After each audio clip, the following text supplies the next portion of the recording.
Called cough allergy, മൂക്കിന്റെ പാലം വളവ്.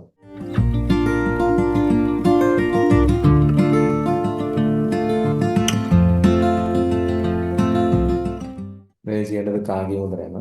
കാഗ്യമുദ്ര ചെയ്യാൻ. അതേപോലെ ശാന്തമുദ്ര എന്ന മുദ്രയുണ്ട് ഇവിടെ. ഇങ്ങനെ വെക്കുന്നത് ഈ എല്ലാ വിരലുകളും ഇങ്ങനെ വെക്കുക. എന്നിട്ട് മൂക്കിന്റെ രണ്ട് സൈഡിൽ വെക്കുമ്പോൾ ഈ 4 വിരലുകളും മൂക്കിന്റെ രണ്ട് സൈഡിൽ ഇങ്ങനെ അലൈൻ ചെയ്ത് നിൽക്കുന്ന കാണാൻ പറ്റും. ഓക്കെ, ശാന്തമുദ്ര ചെയ്യാം.